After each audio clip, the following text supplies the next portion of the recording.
Thank you for joining our Elevating E-commerce series. We're super excited to present our third episode with two incredible brands to talk all about how to build your list. This holiday season is going to be the biggest we've ever seen from a US retail perspective, from an e-com perspective, and from a mobile perspective. Some quick stats just to riddle them off. We're going to break $1 trillion in US spending. $206 billion of that's going to come through e-com, and it's projected that 70% of that e-com sales are going to come through mobile. So I think today is going to be a really, really great just way that we can dive in to figure out how to make that as successful as possible. So get the quick boring stuff out of the way first. My name is Jeremy Horowitz. I'm the Director of Marketing here at Daasity. I will be your host and just MC for today's episode. Make sure everything goes really well. A couple of things of housekeeping. Everyone's muted, so if you have any questions, anything you want to chat, please put them in the chat below. Myself and my teammate Nikki will be on. We can help and assist if anything comes up or if you have any issues.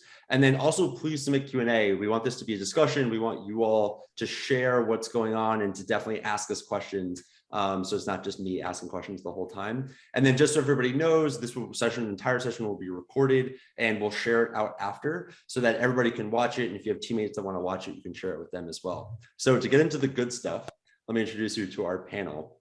So Eric, do you want to give us the quick background on yourself and what you're working on?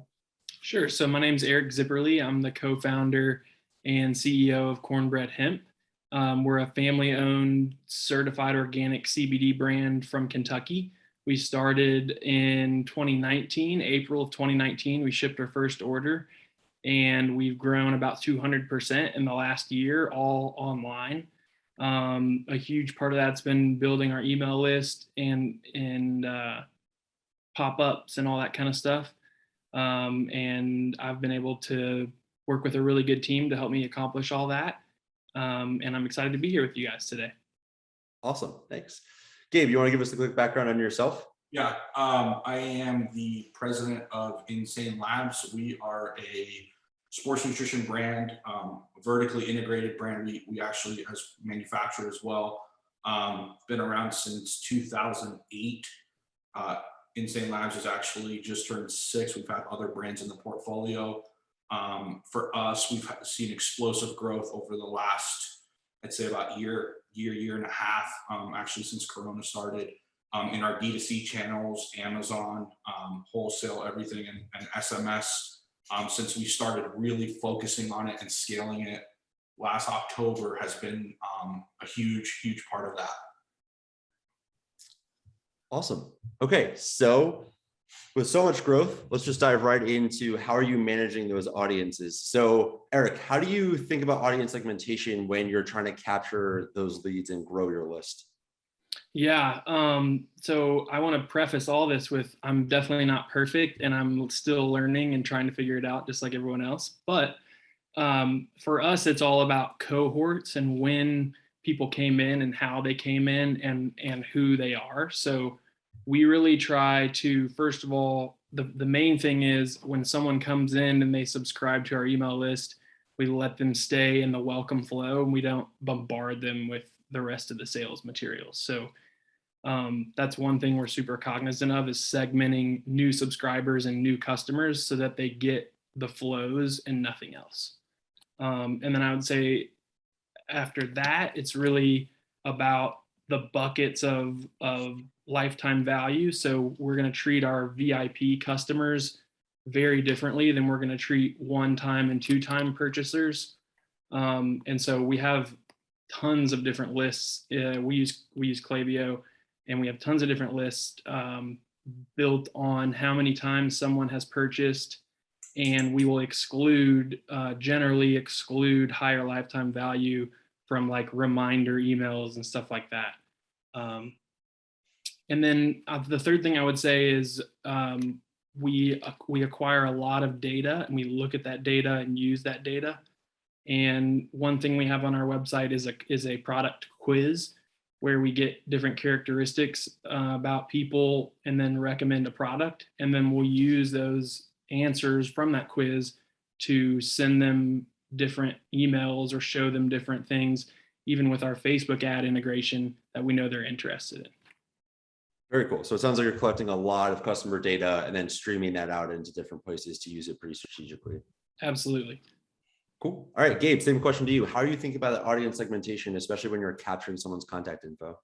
Yeah, so just to piggyback off of Eric, nothing as far as what we do, pretty much almost the same thing that they're doing. Obviously now with some different compliance changes, before we were collecting email and phone number. We've actually moved away from email just because emails experienced, in my opinion, a huge downturn over the last like year and a half, just because everybody's emailing so much. So we use a PostScripts pop-up, and then obviously those customers get into a welcome series, and then we segment based on our welcome series has obviously some different things that it does based on that user and what that user does. If they buy, they kind of fall out of the standard welcome series and they kind of move into a different nurture. We're trying to obviously nurture customers to be not one-time customers, two repeat purchases, but more VIP and that lifetime value. So we break up our welcome series, email and SMS, a little bit different depending on what that first message or email looks like with the customer. And then we look at splitting those and seeing which offer does better, because our take on a first-time user acquisition is, do we rather be a little bit more aggressive to turn a prospect into an actual paying customer? For us, the answer is yes. So we rather be a little bit more aggressive, and we've actually split A/B this before with our SMS side of it. And the more aggressive offer converts for us at like 20, I think it was like 21, 22% higher than what our standard offer was. So those things, and then obviously walking that customer through the whole life cycle of us wanting to keep them and putting them in different segments. Like Eric touched on, one, obviously the way you treat a one-time purchaser to like what I'd say like a lifetime value of somebody that's spent over $500 is going to be a lot different. And we're always, segmenting and cleaning our list and looking at different data points based on when we do a send, what worked, what segment didn't work, like what we need to change, offers and stuff like that. But I think it's a really important part of email or SMS, because not every lead has the same value, right? Some people come on your site, they'll give you an email, they'll give you a phone number, but they might never buy. So I think it's very important and valuable to have segments based on different customer behaviors and what they do on site. At least for us, that's really important. Yeah, and I definitely want to dive into that a little bit more. First thing, just a quick hot take. Did you just say that you're capturing your phone numbers first instead of email in the pop-up on site?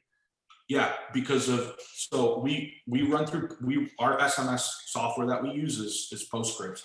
So there was some TCPA compliance changes with Sprint where we had to make some changes. Before, we were running our form through Klaviyo, so it was email and phone number. We've actually ditched email a couple weeks ago and just went mobile pop-up. And I got to tell you, man, 6 figures in revenue in 3.5 weeks from that pop-up, just because what's happening with email and privacy and Google, SMS is just, for us, has just exploded.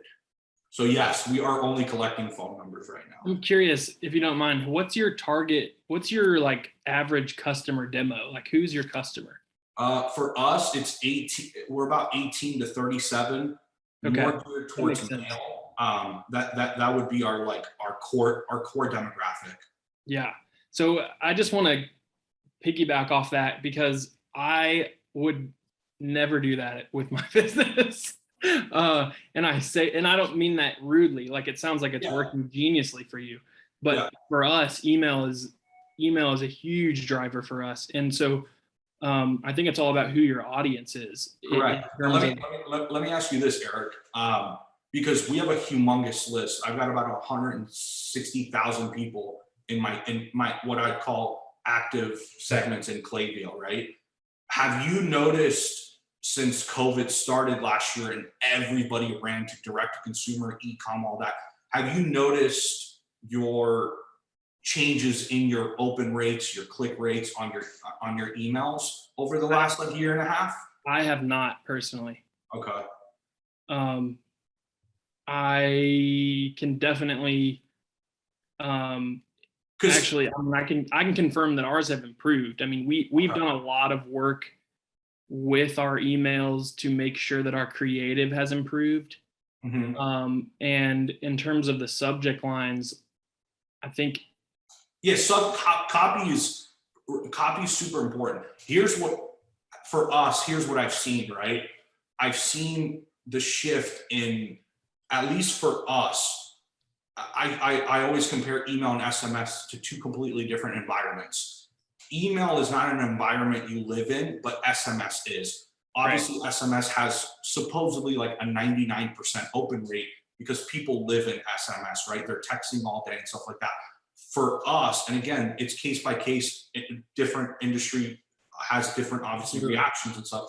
For us, SMS has been a multiple six-figure scale in a way shorter time with a fifth of the list, because we only started building it. I really put time and resources into it actually last October, where we've seen just explosive CTRs, because people are seeing it, where again, email, for at least for us, and this is, we're over 20% open rates, for example, on pretty much anything we send email.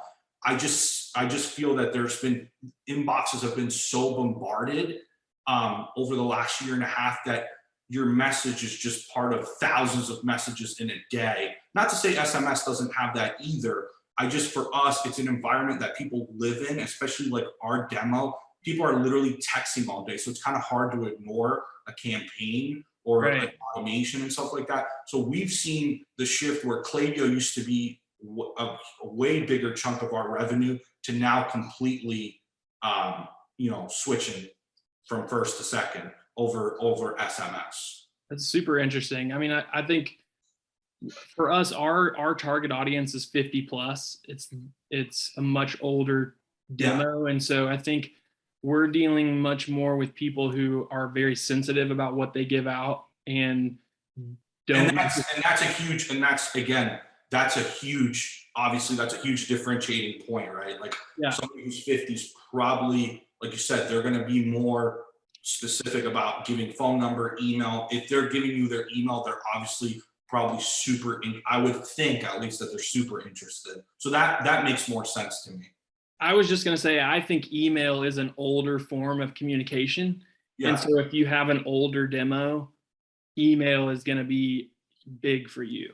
Oh, for sure. And by the way, not to say that it's still a huge driver of business and revenue, but for us, I've seen the power of SMS, at least for us, in numbers that email never, like even when we just moved to Klaviyo from MailChimp a couple of years ago, I've seen SMS do things that email in its best days, at least for us, and I've been doing this for a decade, could never do. Super cool. Yeah. Also, so on the demo thing, I've actually seen all age groups respond well to SMS, and I would challenge that of like, do your parents and your grandparents text, which I feel like most people do. But Eric, just for you, for one thing, because of certain carrier rules, CBD is currently a very gray area. For SMS for brands. So a lot of the like apps and providers don't support it. But I do want to loop back to the second question that I had from before, because that was I really enjoyed how we dove into the nuance there. Is how are you all thinking about that intent and that behavior on site when you're going to capture and when you're going to use that contact info? So Gabe, I'm going to throw it back to you for this one. So obviously, for us, there's different KPIs that I look at on a daily basis. I always have this conversation back and forth with people. Ultimately, we're after acquisition and revenue. I think everybody is. As a marketer, you always want to sell stuff because that's ultimately the ultimate measure of success. But I do think that there's certain things that are just as important as far as when looking at metrics and looking at on-site behavior with customers that are equally as important, right? For example, like there's campaigns where we just want to flood our site with visitors and have people view content, add to cart, initiate checkout, and campaigns like that it's something aggressive that might not convert because, let's say, it's what we call a window shopper. It's somebody that's initiated checkout over the last 180 days. They've never bought and they've done it multiple times, and there's some sort of barrier. That, for us, something like that, it's like, hey, okay, how can we retarget these people and be in their face through Facebook ads, Google, Instagram, build lookalikes off of them. So I think depending on what your goals are, because to me, every campaign, every send has different KPIs, and I don't think you can attribute everything to revenue. I think there's other things that are just as important, especially if you're trying to build data, which at this point, like I tell this to everybody, we're in the data aggregation game. The more data you have, the more successful you're gonna be, because data at the end of the day, especially with the things that are happening with iOS and privacy changes, if you own customer data, you have, in my opinion, you have a huge advantage over relying on paid advertising to bring you data. Yeah, definitely. And I mean, I feel like it goes without saying, but a huge data nerd myself. Absolutely love that, because that is one of the things that we really see, especially at Daasity, the companies that really figure that out truly set themselves apart. Yep. But Eric, I want to hear your thoughts on this. What are you thinking about how you're capturing people? How are you leveraging their intent and their behavior on site to get to that next level of targeting? Yeah, so I mean, the first most obvious one for me was first page visited. So we will do we will build lists of people who haven't purchased based on the first page they visited. So like someone who visited the CBD lotion with menthol, that person clearly has a pain need, right? Whereas someone who visits the pet oil page, that person is there for their pet. So we build lists that way, and then we'll send emails, and we have a postcard marketing service that we use, and we'll send people postcards. We can append their address with their email. So we can send them, a pet postcard based on when they came in. But I think timing is super important. And what I mean by that is like how quickly you're contacting them, or how slow you're contacting them, or when you're asking for information. So I would just say, like for me, we've tested the SMS pop-up, and for us, it lowered our the amount of people that were signing up. And so we decided to pull the SMS off of our pop-up, and we asked for it on the checkout page to get like a shipping notification. So it's a different way to acquire the data. And granted, we're not going to acquire phone numbers of people before they purchase, but that was the trade-off between either getting less contact info with phone numbers, or more emails and some phone numbers for most of our purchasers. Yeah, definitely. And then each channel has its own use, has its own purpose, and you can leverage them in different ways also. Yeah, we use SMS very occasionally. We keep it like very, if we use SMS, something very special is happening, so that's for our target demo. Yeah, and definitely keep it high value. So since we're talking about data so much already, I'd be remiss to ask, how are you all leveraging all this data you're capturing to make decisions and planning out in the future? So Eric, I'm going to throw it back to you for this question first. For sure. So we do calculations monthly on LTV to CAC, so customer acquisition costs versus lifetime value. And we're always looking at lifetime value by channel, but also lifetime value by persona. So we have our customer personas that we're focused on. And basically, when someone comes into our site, we know where they came from. So if they came from Google search, that's in their profile. And we know eventually what their persona is based on what they're purchasing, and if they took our quiz and what they answered there, and what pages they visited, what blogs they read, that kind of thing. So there's different ways to find what the persona is, and then we look at LTV by persona. So For us, people that are purchasing for one particular issue spend a lot more than people who are purchasing for a different issue. And that's incredibly important to know, because you can basically spend double to acquire these people as you can these people. Definitely. Okay. So it informs a lot of like marketing spend, investments, probably product catalog extensions as well. We're looking at lifetime value to make our investments in marketing at all times. Cool. All right, Gabe, how are you all leveraging data? I call it data mapping. Same principle, same theory as what Eric touched on. We look at acquisition costs from different mediums that we advertise in, and what it looks like.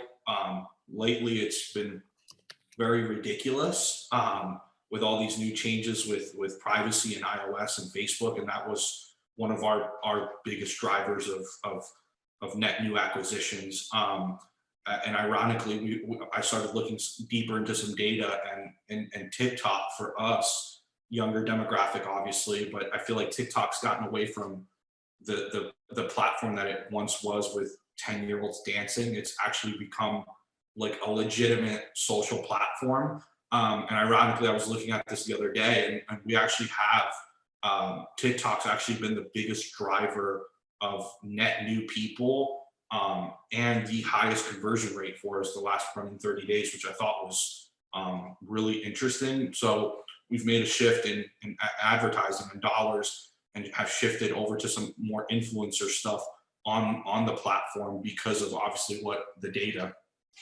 says. And that is one thing that never lies is the data. Yeah. Very interesting that it's also such a recent shift. And then I'm sure as you invest, you'll see how that pans out over time, where that trend line falls. Cool. So as you guys are collecting all of these emails, like how are you nurturing these new customers? What goes into that welcome flow? What have been some things that have worked out really well? So Gabe, I'm going to just pass it right back to you for this one. Yeah. So a little bit different than Eric. Obviously we focus on both channels. So there is, as far as SMS and email. So it does get a little bit tricky because we also don't want to bombard a person with, if they opt into they give us their email or their phone number for the first time, we don't want to bombard them with, email, SMS, all within. So our welcome offer is a little bit different as far as SMS and what Klaviyo is, because we do still collect emails, but we don't collect them in the pop-up. We're only collecting SMS, like I touched on before. So SMS for us, like I said before, a stronger offer. There's 4 or 5 different messages in our welcome flow that start off with an aggressive offer. Then it's kind of like a touch point. And then our last message is social, like follow us on social and stuff like that.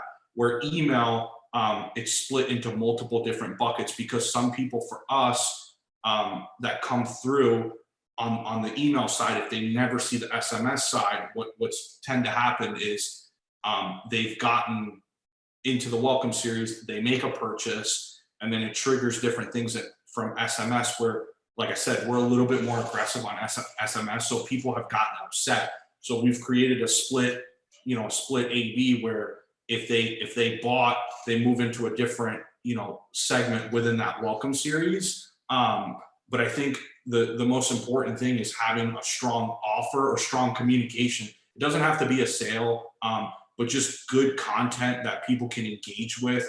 Obviously, you want people to open, you want people to click, and obviously having it structured where it's not just one message, because you are at that point, if somebody's brand new and they've just opted in, you are nurturing their experience with your brand, maybe pre-giving you money or even after, because technically you can still have somebody in a welcome flow, even if they've bought, because they can get, message 3 that says, hey, refer us, give 20, get 20 or something like that. So I think it's a really important part of your first touch points with a customer once they give you that phone number or that email. Yeah, especially making that good first impression is so important, especially just like hopefully they're going to be a long time valued customer. So you really want to get off on the right foot. So Eric, how are you all thinking about that nurture flow? What goes into those first emails as you're welcoming someone to the brand?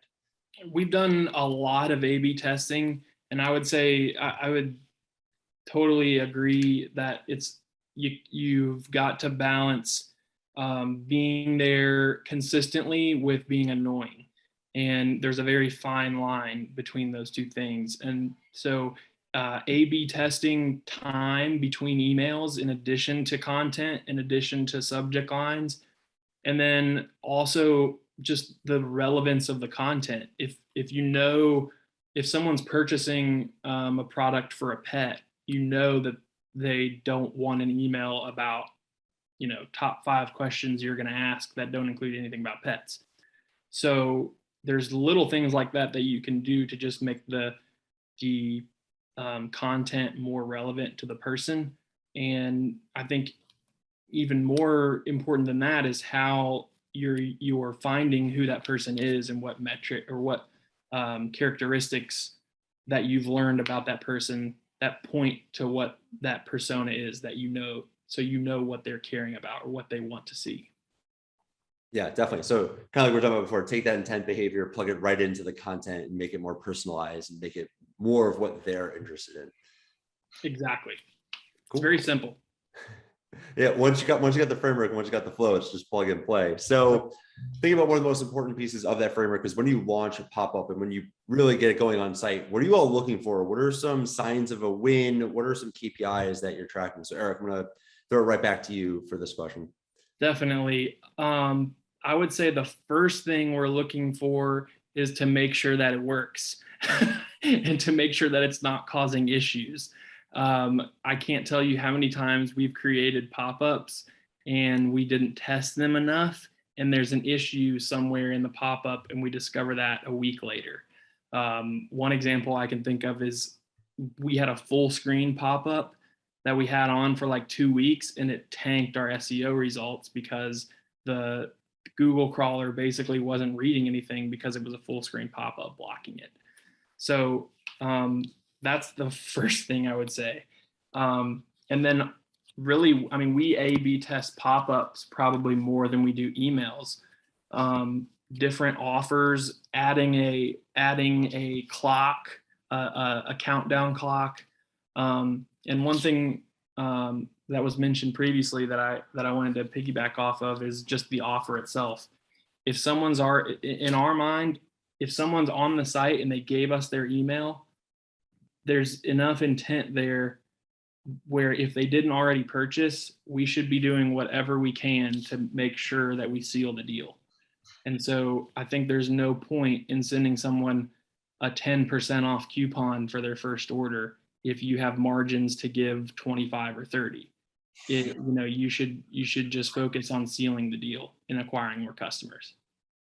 Yeah, I couldn't agree more with that, especially an add to cart flow across any channel that you're using. Email or SMS should be some of your highest revenue flow, like you said, because somebody's shown that intent, especially if they've given you an email or they've gotten to the to check out and just got sidetracked and stuff. I strongly agree and encourage people that it's getting tougher and tougher to acquire customers. So if you can be a little bit more aggressive, like Eric said, it's something that I strongly recommend. And to kind of piggyback off of what he said, yeah, we do the same. Different KPIs that we look for, obviously, like when it comes to messaging is, hey, are people opening this, or are they interested enough to open it? And then once they open it, what's that click-through rate look like? I think that's very important, because a message that doesn't get clicked at the end of the day is just a message that for us didn't do what we needed them to do, because ultimately the end goal is to have them back on site. If that's either to complete a purchase, pick up where they left off, or if they viewed a product, stuff like that. So we look at things like that.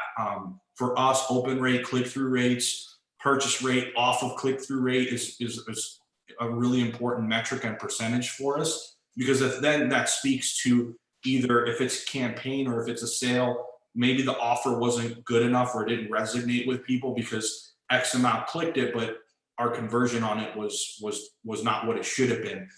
So always looking at stuff like that, and it's always a moving scale based on, you know, the times. For us, we have a lot of seasonality in our business. We're a sports nutrition brand and an energy brand. So the first 5 months of the year are humongous months. Then it kind of traditionally dies off a little bit in the summer, but it's been a little different the last 2 years, obviously, because everything's different. So we're always looking at stuff like that. And like I said, it's always a moving target, and there's always room for improvement. And like Eric said, I learn stuff every day. Like, we had no SMS before last October, and now we've scaled that pretty aggressively. So there's always room for improvement, growing, learning, and scaling. And ultimately, that you have to do that in such a competitive space like e-commerce.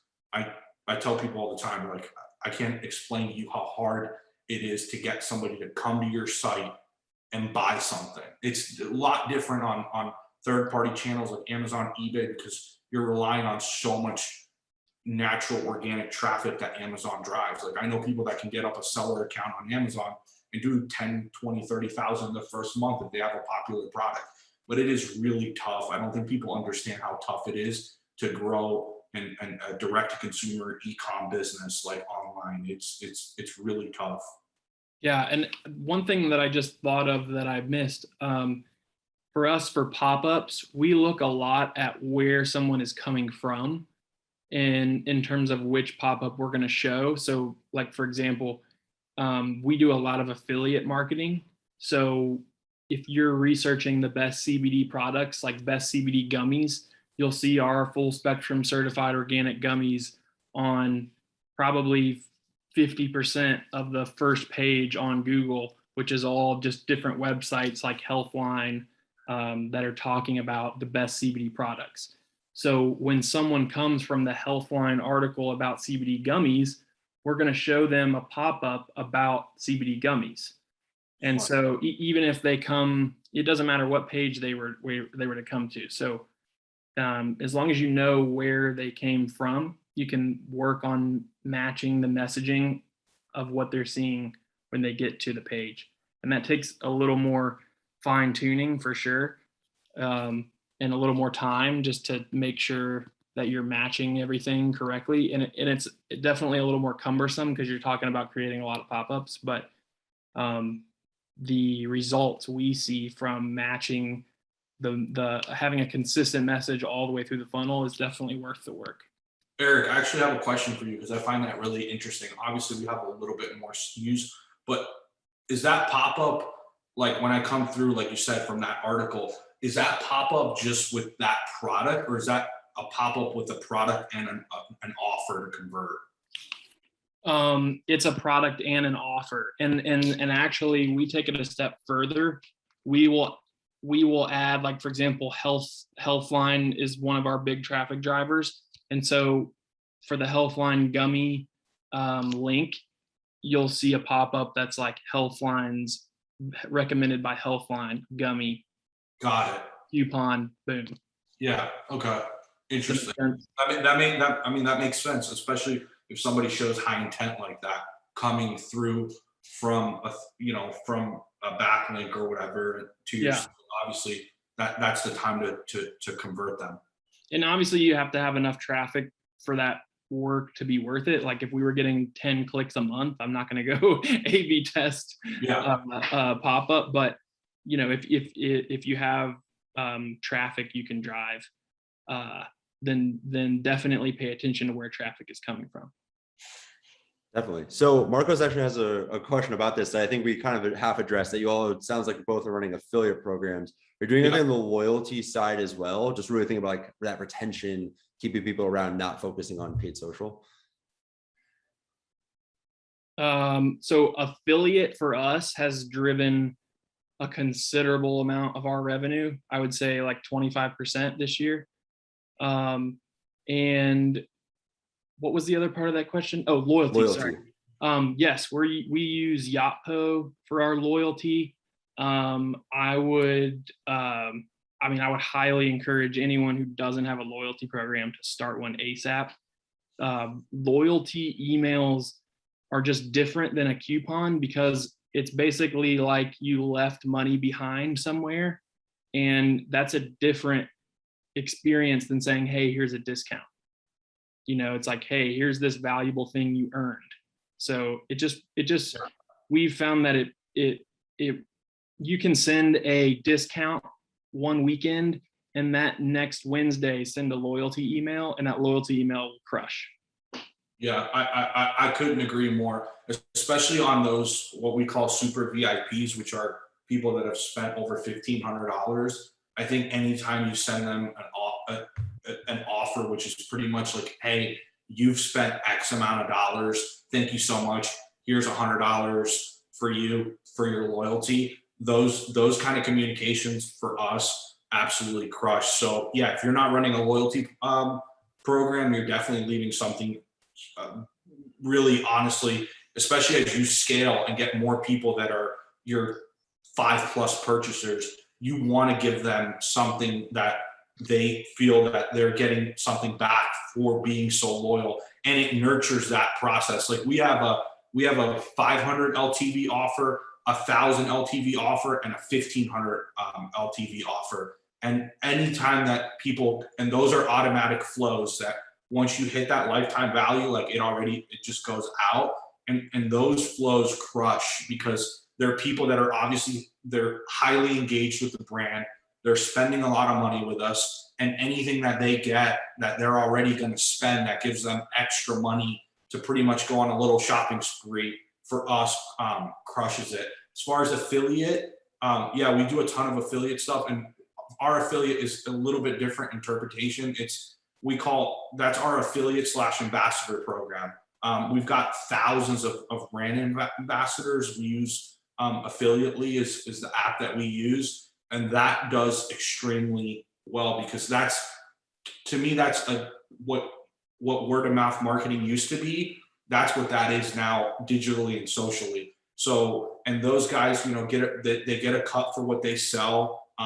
They feel like they're part of something, and I think an affiliate program, if it's cultured and nurtured properly, with a brand, I think those people can be an awesome and really powerful resource to spread the message and get your product out there. And again, it's not always revenue. It's, you know, Joe has 1,000 followers on Instagram and he loves Insane Labz, or he loves Eric's brand and he posts about it every day. Well, if a couple hundred people see that a week, some of them might not buy on that on that 1 or 2 posts, but they're seeing it, it's in their head.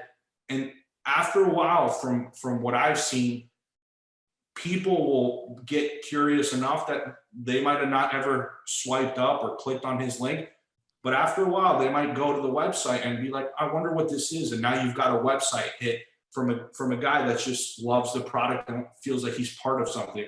So I think nurturing an ambassador / affiliate program is a massive, massive tool that's, in my opinion, super low cost for where we are as far as, you know, what ad costs are running this year and what they're going to be into the start of Q4, because we all know once October 1st hits, ad costs are going to be up 20-30%. That's just what it is. Yeah. And I just wanted to add one more thing. We used Stamped.io to start out, which was a much more affordable option for us. And I would say, like, if you're around like the 500K annually area, like Stamped is probably where you need to be. And if you're in like, by the way, Eric, not to cut you off, it's so funny. I went from Yotpo full marketing suite between we used Yotpo and I forgot what their loyalty thing was. Swell. Yeah, Swell. And we completely went the other way. You went back to Stamped. We never were on Stamped, but I had a buddy. I have a buddy that runs a pretty large e-com, and he's like, hey, I just got my Yotpo renewal and it went up and blah, blah, blah. And he's like, I checked out Stamped.io, which looks to be almost identical of what Yotpo is for like literally a fraction of the cost. So to your point, it's extremely cheap for what it is. It's a fifth of the cost of what just Yotpo is, not including Swell. So it's funny that you said that. We started with Yotpo. I was with them for a couple of years, and then we went backwards and kind of did a loyalty program, somewhat in-house through Klaviyo and Postscripts with like lifetime value and stuff like that. Yeah, there's a couple of things that Yotpo has, like their referral program is a little more robust. Yeah, it's definitely a more robust system, no doubt about it. No. But for us, we just weren't, it was over 30 grand a year, I think. And we weren't seeing that value. Yep. I'm totally with you on that. And that's why I said, like, I would say even like $1 million and under, like I would highly recommend. I think it's a great call out and recommendation. Yeah. And then one more thing I wanted to mention that's been a big part of our loyalty program is just incentivizing people to do other things. So we use the points in our review system, and we encourage people to write a review, and we give them some little bonus points for doing so, which gets us more reviews. And then we also do the Instagram, Twitter, Facebook follows for points, which drives a surprising amount of people to follow our social accounts. Like a legitimately surprising amount of people do those things. We do this. We do about almost the same thing. The thing we do that we really push is curating UGC, right? Like any UGC that we can get that we can repurpose through those channels is, especially for us, sport, pre-workout, sports nutrition, people working out in the gym. We get a ton of user-generated content, which is super beneficial. Yeah, I'm jealous because CBD is one of those products, at least for our company, like our customers are 50 plus and are generally taking this product in their bathroom, like before they go to bed. And they're not going to take some of them do take like a selfie with their bottle, like ready to go to bed, but it's not like a shot we're going to like spread around the world. So we do not have that luxury whatsoever. I get that. I did want to answer this Marcos Torres question. Mm-hmm. He asked, did you start it from scratch or did you include previous customers? And we started ours from scratch and just let it roll. And but with most of these loyalty programs, they will let you, or they have like a tool to retroactively calculate things, like for you can go back a certain number of months. But I would say for most people, just start it. I don't think you need to go back and award people points. Maybe just start out with a little amount for everyone to come in and have a little discount so that you can promote it to use. That's how I would start it. Yeah, Greg, did you do any type? I know you mentioned before that you have CLV bands. Did you all have that built when you launched your loyalty program, or did you add that in later? Say that one more time. I'm a little confused. So like Gabe, you mentioned that you have CLV bands of like somebody spent over $1,000 lifetime, somebody over $1,500. So we launched it. I don't want to say like super early in the business, but pretty early. But we honestly, like what Eric said, because at the time we were at Yotpo, Swell, and then I kind of moved away from that. We didn't do a look back. We just kind of went from the moment I left those two softwares or apps. We just kind of let it roll as far as it start. Like when I switched to the 500 LTV, 1,000 and 1,500, we just started it from that day with the flows, and use the predictive analytics that you can use, and just whoever fell in the buckets got an offer. So I mean, some people might have came off of an offer from Swell or something like that. But for us, ironically, and I don't know why, Swell just like bombed for us. Like people just didn't care. We have a pretty high return purchase rate, but in our business, I feel like people brand hop a lot. It's a thing where they want to try different things. So maybe that had something to do with it, but we just did it from the moment it started and just rolled on. But like I said, we always had something like pretty early on. If you're a new business, obviously I'd start loyalty from day one. But if you're a business that's been in business, I think it gets a little tricky to look back, especially if you've been doing it for years. I think it can create just like a nightmare on the back end with people, because people are weird these days. They get triggered and upset about 100%. some silly stuff. So if it was me, I would just be like, hey, we're starting a loyalty program like today. You announce it, so you promote it and stuff, but I wouldn't look back. That's just my opinion. Yeah, I totally agree with that. I would say at most start with a grand opening loyalty prize. Yeah. That's the same for everyone. And then Danielle asked about Loyalty Lion, and I've been on Loyalty Lion as well, so I can speak to that a little bit.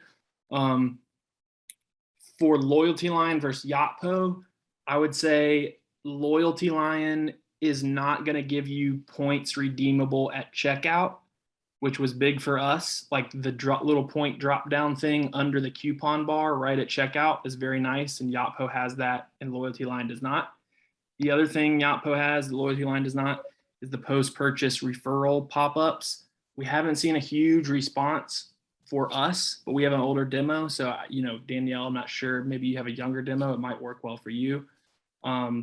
I would say if you're like, if you have the ability to spend a little bit more for Yotpo, it's a little bit more robust and a little easier for someone to obtain their points and redeem them at checkout. I think that's the biggest difference. And I hope that answers your question. Yeah, and to just jump in from being somebody that I think it's a great app.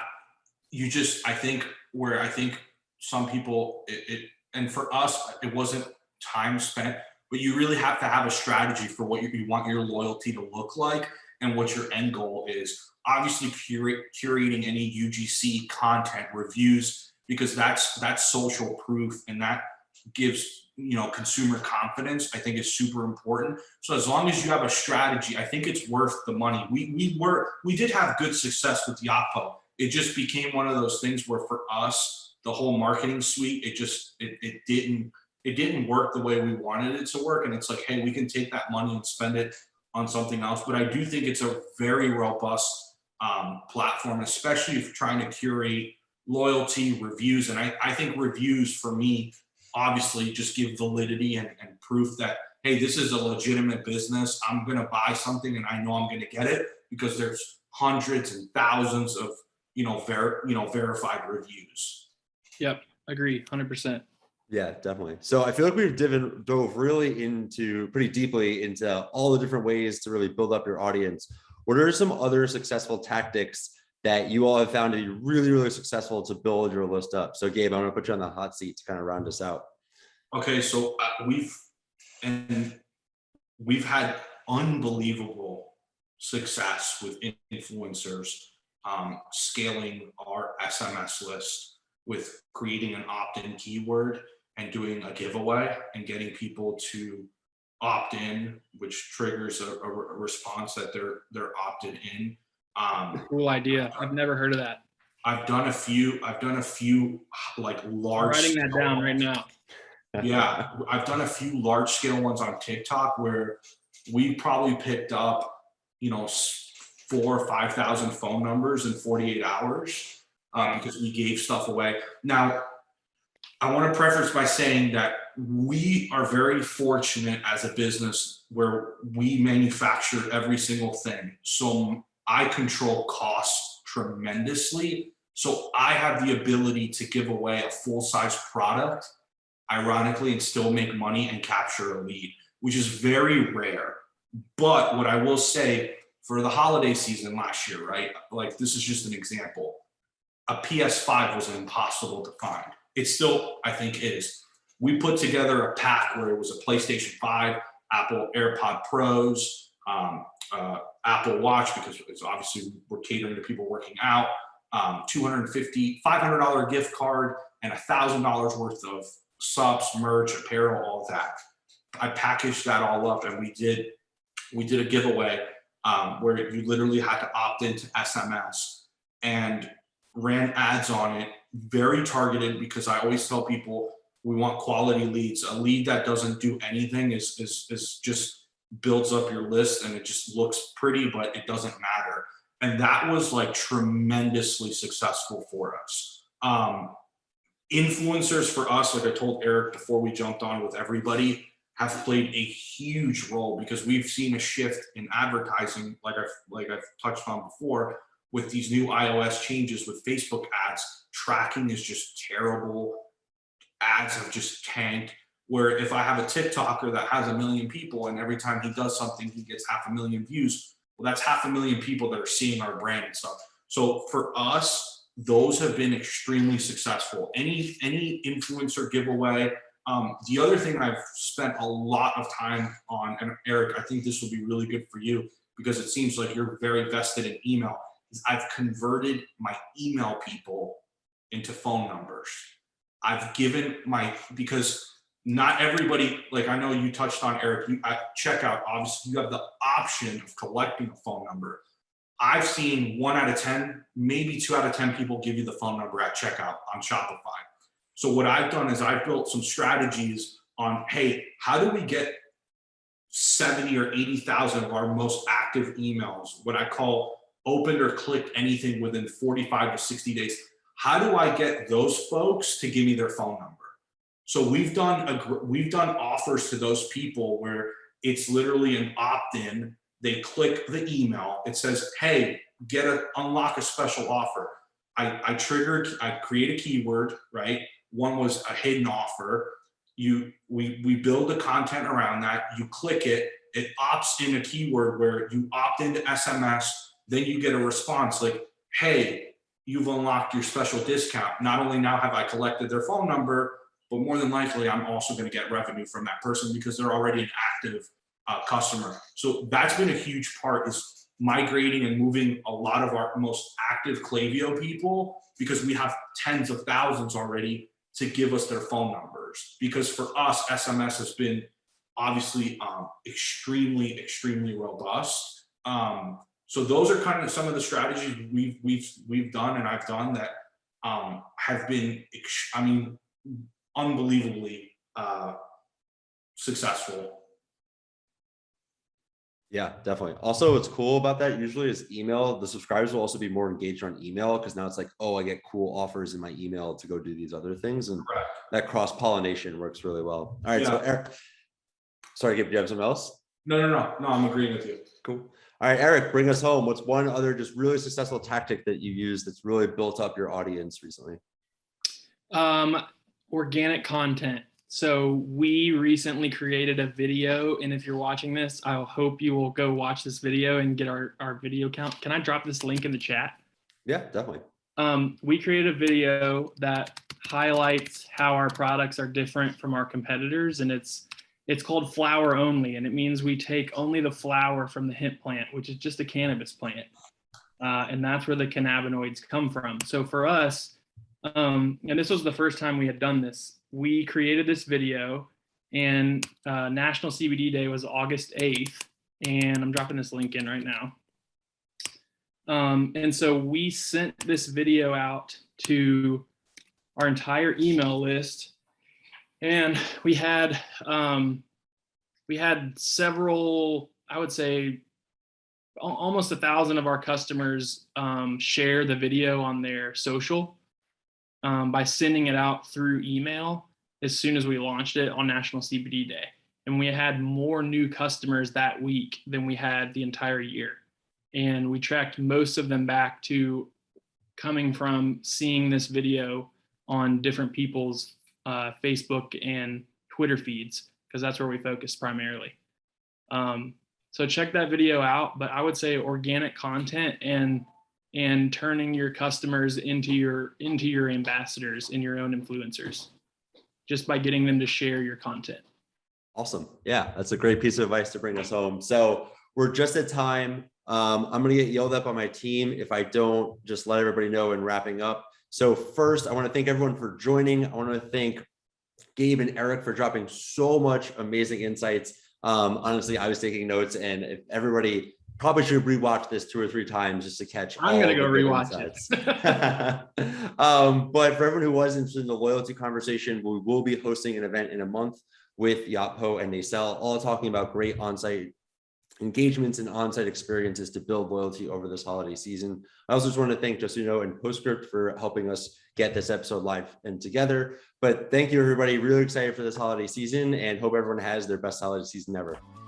Yeah, I forgot to say shout out to Justino. I love those guys. Good people over there.